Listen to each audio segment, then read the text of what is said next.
Bismillahirrahmanirrahim. Assalamualaikum warahmatullahi wabarakatuh. Innal hamdalillah nahmaduhu wa nasta'inuhu wa nastaghfiruh wa na'udzu billahi min syururi anfusina wa min sayyiati a'malina. May yahdihillahu fala mudilla lahu wa may yudlil fala hadiyalah. Asyhadu an la ilaha illallah wahdahu la syarikalah wa asyhadu anna Muhammadan abduhu wa rasuluh. Amma ba'd. Alhamdulillah, segala puji dan syukur kita senantiasa panjatkan kepada Allah Subhanahu wa Ta'ala yang tiada henti memberikan kita kenikmatan dan anugerahnya. Hingga hari ini kita masih bisa menjalankan kewajiban kita. Ustazah berharap dimanapun kalian berada, kalian senantiasa dalam kondisi yang sehat dan selalu bersemangat. Jangan sampai kalian kalah dengan rasa bosan, apalagi sampai menghalangi kewajiban kita untuk belajar. Harus tetap semangat ya. Hari ini kita akan melanjutkan pembelajaran bahasa Indonesia setelah sebelumnya kita menghadapi penilaian tengah semester. Semoga bagaimanapun hasil yang kalian dapatkan dari PTS tersebut, kalian bisa lebih bersemangat dalam mempelajari bahasa Indonesia. Nah, sampai PTS kemarin, materi yang telah kita pelajari adalah teks berita dan teks iklan, slogan, dan poster. Dan untuk hari ini, kita akan mempelajari teks selanjutnya, yaitu teks eksposisi. Namun, sebelum Ustazah mulai membahas materi hari ini, Ustazah ingin kalian siapkan terlebih dahulu buku paket bahasa Indonesia, buku tulis, dan alat tulisnya, agar sambil mendengarkan penjelasan Ustazah nanti, kalian juga bisa sambil mencatat, karena manusia tidak luput dari lupa. Jadi nanti kalian bisa sambil menyimak, sambil mencatat juga materi-materi atau hal-hal penting dari materi kita hari ini. Atau kalian juga bisa sambil menandai bagian mana yang masih kalian kurang pahami dan bisa kalian tanyakan nanti ketika sesi diskusi. Baik, sekarang kita mulai masuk pada materi. Namun sebelum itu, seperti pembelajaran sebelumnya, dari pembelajaran hari ini, Ustazah harapkan muncul kompetensi yang kalian miliki berkaitan dengan materi hari ini, yaitu teks eksposisi.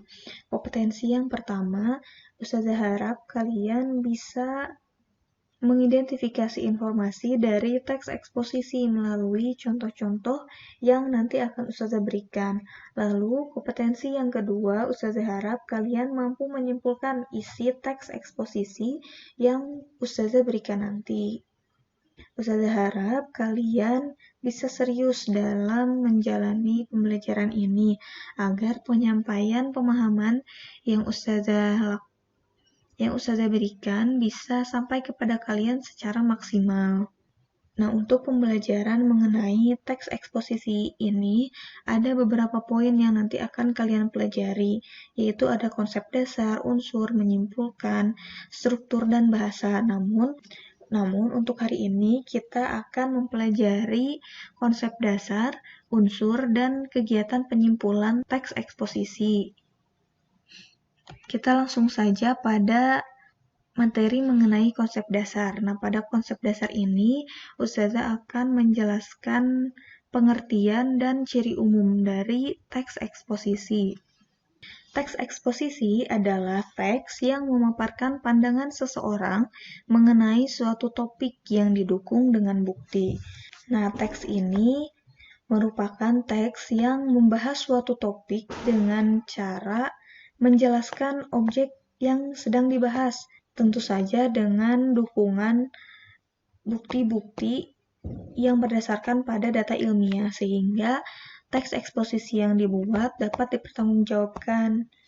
Dalam teks eksposisi, penulis menyampaikan alasan atau argumen dilengkapi dengan bukti-bukti pendukung yang berasal dari pengamatan atau pengalaman.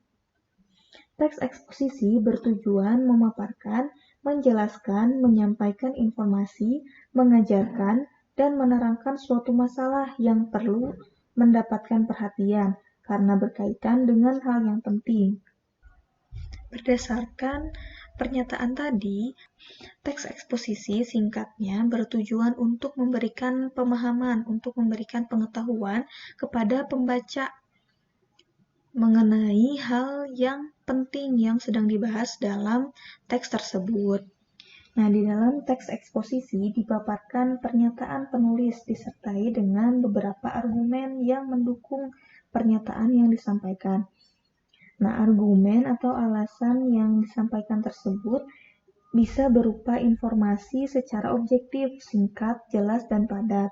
Informasi-informasi yang disampaikan juga dapat menambahkan gambar, grafik, diagram, atau fakta-fakta berupa data statistik dari sumber terpercaya agar pembaca benar-benar memperoleh pengetahuan yang bermanfaat dan agar informasi yang disampaikannya pun valid sehingga bisa dipercaya sepenuhnya oleh pembaca. Selanjutnya ada ciri umum dari teks eksposisi. Sambil menyimak penjelasan Ustazah, bisa kalian buka buku paket kalian halaman 45. Nah, di situ ada teks eksposisi yang membahas mengenai mengajarkan kejujuran pada anak.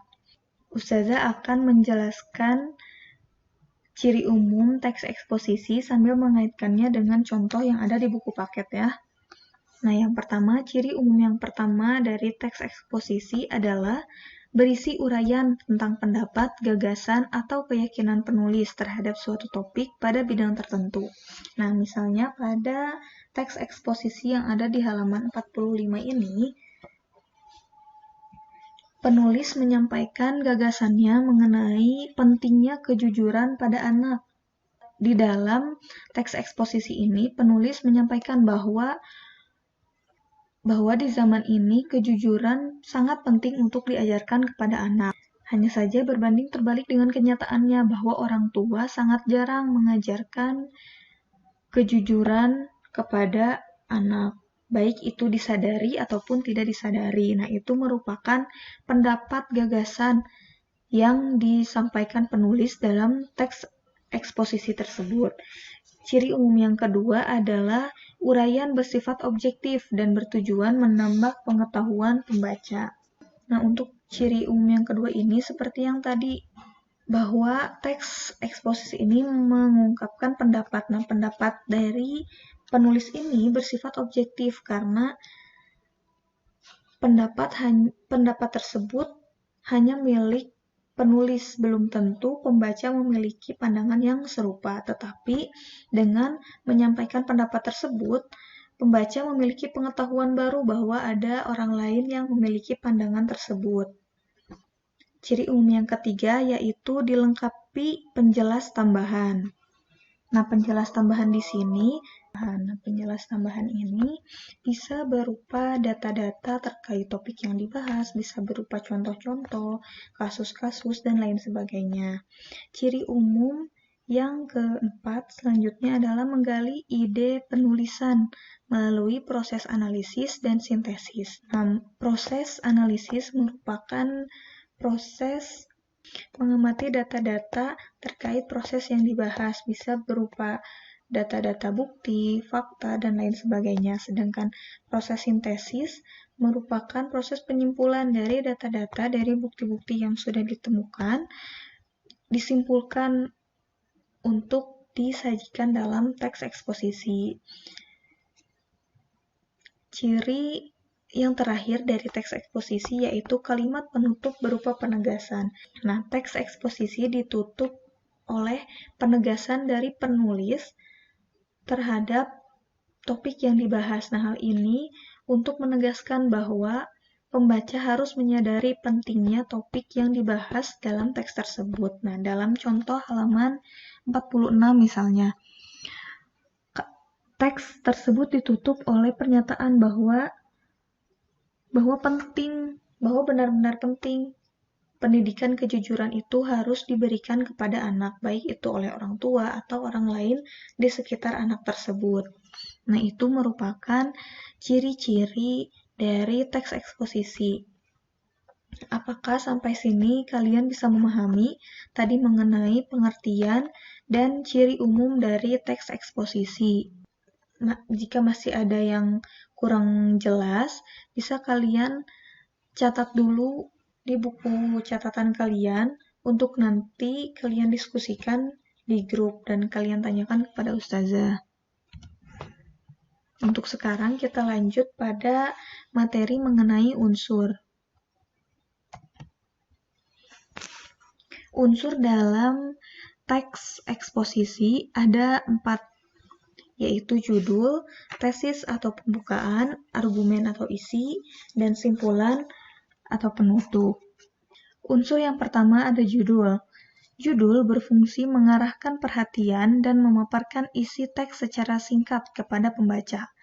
Di dalam contoh, judulnya itu adalah UN dan Kemajuan Dunia Pendidikan. Nah, dari judul tersebut kita sudah bisa memetakan pikiran bahwa teks ini akan membahas tentang apa saja. Dan secara tidak langsung, judul ini memberikan pengertian, memberikan pemahaman secara singkat kepada pembaca apa saja yang dibahas dalam teks eksposisi tersebut. Selanjutnya ada tesis. Tesis berisi paparan pernyataan atau gagasan penulis sesuai dengan topik yang dibahas.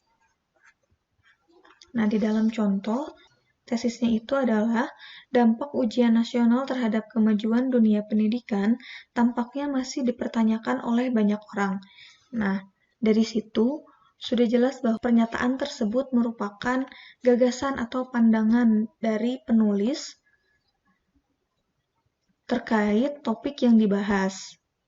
Unsur yang selanjutnya ada argumen. Argumen berisi beberapa alasan pendukung untuk memperkuat pernyataan atau gagasan penulis.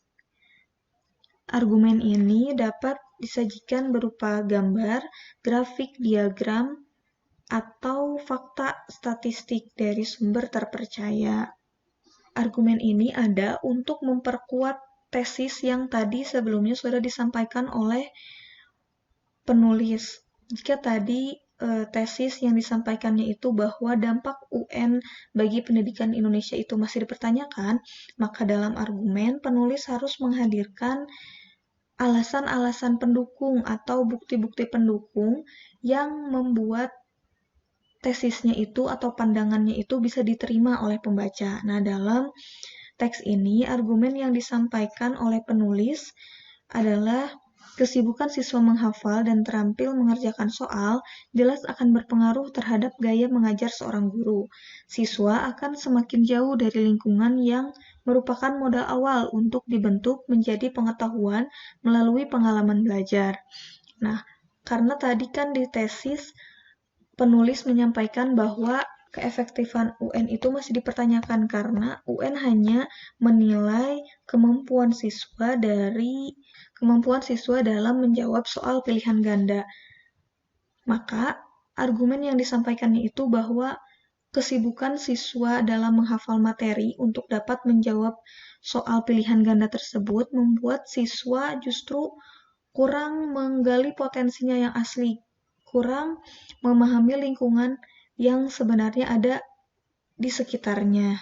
Nah, setelah menyampaikan argumen, unsur yang selanjutnya adalah simpulan. Pada simpulan ini yaitu memaparkan atau menegaskan ulang inti dari suatu teks. Nah, setelah tadi penulis menyampaikan pandangannya, menyampaikan bukti-bukti atau data-data terkait data-data yang dapat mendukung pandangannya tersebut. Selanjutnya, penulis harus menegaskan ulang bahwa inti permasalahan yang ingin disampaikannya itu apa. Seperti di dalam contoh, simpulan atau penegasan ulang terhadap topik yang dibahasnya itu adalah UN memang bertujuan baik untuk melakukan pemetaan mutu pendidikan secara nasional. Namun, jika sistem yang digunakan kurang tepat, akan sulit untuk dijadikan sebagai sarana pemetaan mutu pendidikan. Apalagi, setiap kali UN berlangsung, masih saja terjadi bla bla bla bla bla bla. Nah, simpulan atau penegasan ulang yang ada pada paragraf tersebut ada pada bagian jika sistem yang digunakan kurang tepat akan sulit untuk dijadikan sebagai sarana pemerataan mutu pendidikan. Karena kalimat tersebut mewakili keseluruhan permasalahan yang disampaikan oleh penulis dalam teks eksposisi yang disampaikan tadi. Nah, untuk materi mengenai unsur, apakah sudah bisa kalian pahami? Jika masih ada penjelasan yang kurang jelas, bisa kalian sampaikan pada sesi diskusi. Dan untuk sekarang kita akan lanjutkan terlebih dahulu pada materi menyimpulkan teks eksposisi. Pada materi menyimpulkan isi ini ada 2 poin yang akan dibahas, yaitu langkah penyimpulan dan pola pengembangan. Yang pertama akan kita bahas dulu langkah penyimpulan. Hal utama yang harus dilakukan untuk mengidentifikasi informasi penting dalam teks adalah dengan membaca intensif atau membaca dengan seksama. Setelah mendapatkan informasi dalam teks eksposisi, kalian dapat menyimpulkan teks tersebut secara keseluruhan dengan memahami gagasan umum atau gagasan utama setiap paragraf dan melakukan langkah-langkah penyimpulan teks eksposisi. Adapun langkah-langkah untuk menyimpulkan teks eksposisi adalah yang pertama, memperhatikan judul. Judul mewakili isi paragraf. Dengan memperhatikan dan memaknai judul, pembaca dapat mengetahui isi paragraf secara umum. Dengan membaca judul, pembaca otomatis bisa secara singkat mengetahui apa saja yang akan dibahas di dalam teks tersebut. Misalnya, di dalam halaman 53, teks eksposisinya itu membahas UN dan kemajuan dunia pendidikan. Maka, isi dari teks eksposisi tersebut akan membahas mengenai seluk-beluk UN dan dunia pendidikan di Indonesia. Langkah yang selanjutnya yaitu menemukan gagasan utama. Dalam teks eksposisi, setiap paragraf memiliki satu gagasan utama yang dapat terletak di awal, di akhir, atau di awal dan di akhir setiap paragrafnya.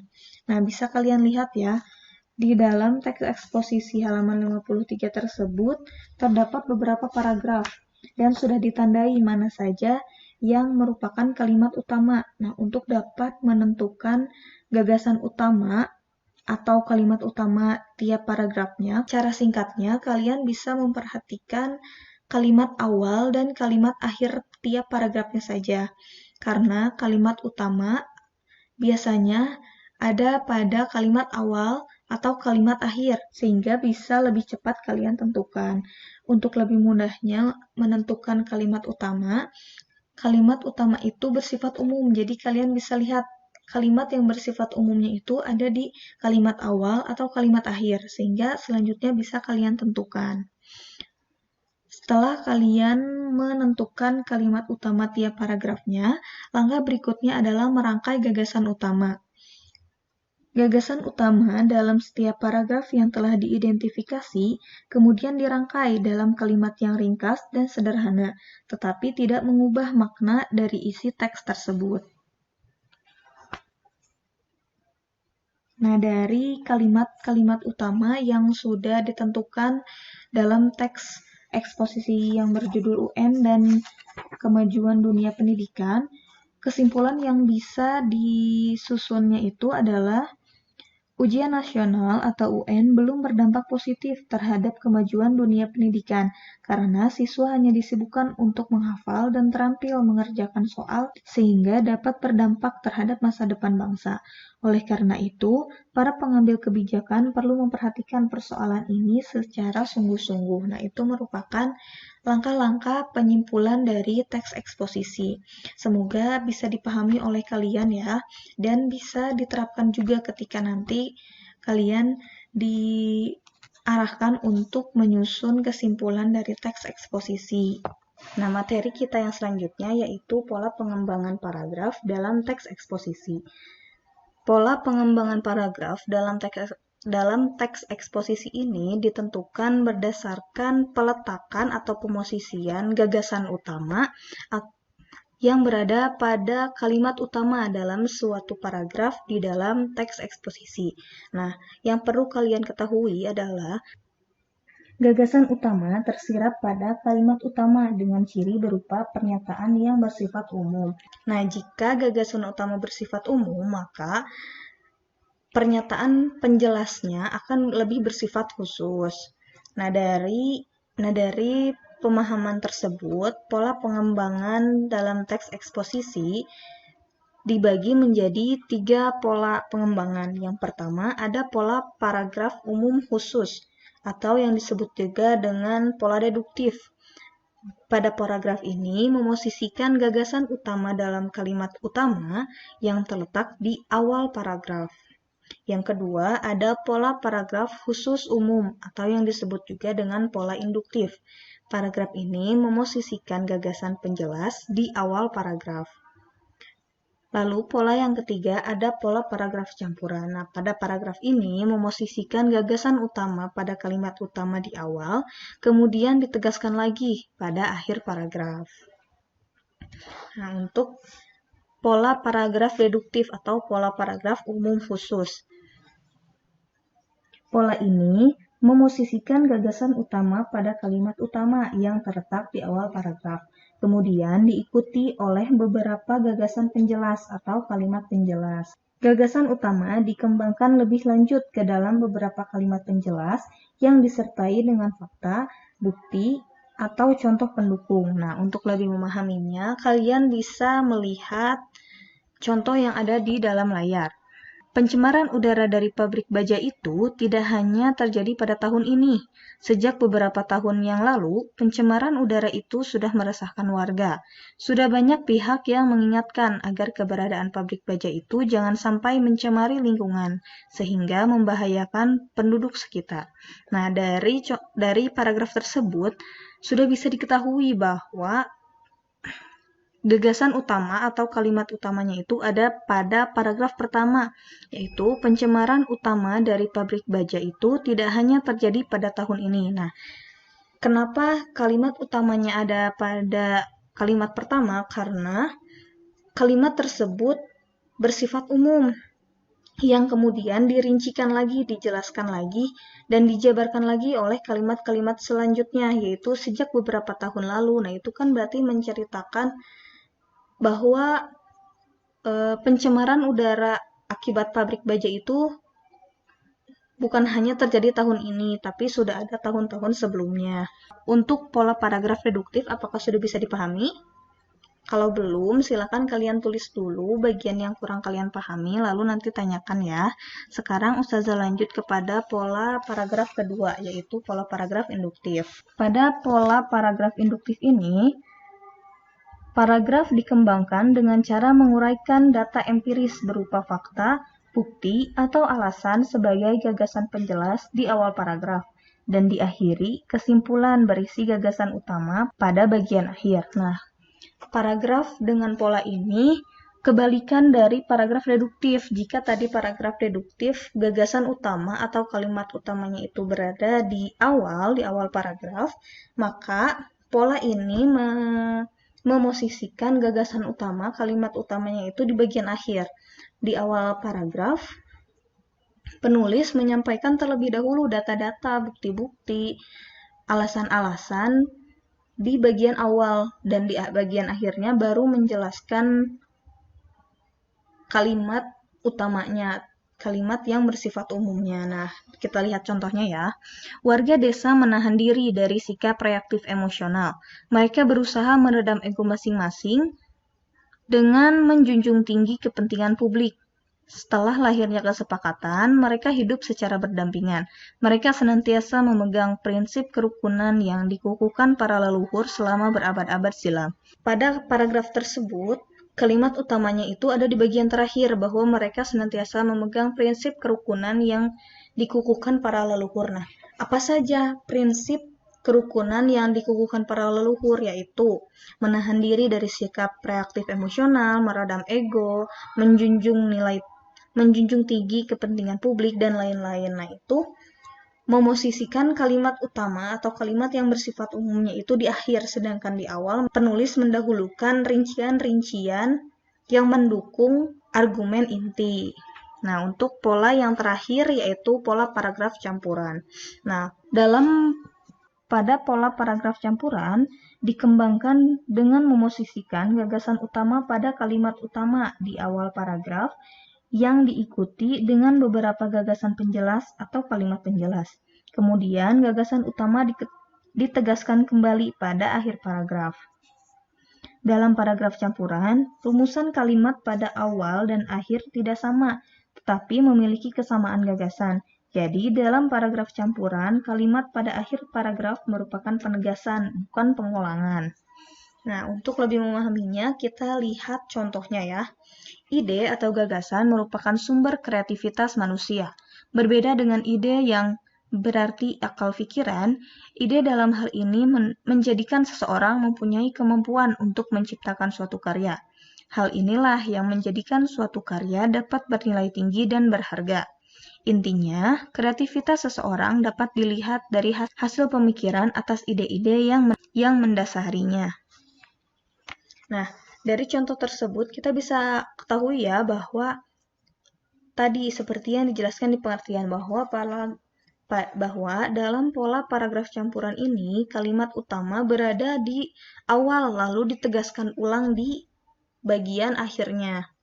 Nah, di sini paragraf utamanya itu bahwa ide merupakan sumber kreativitas manusia. Nah, di bagian akhir ditegaskan lagi oleh penulis bahwa kreativitas seseorang dapat dilihat dari ide-ide yang mendasarinya.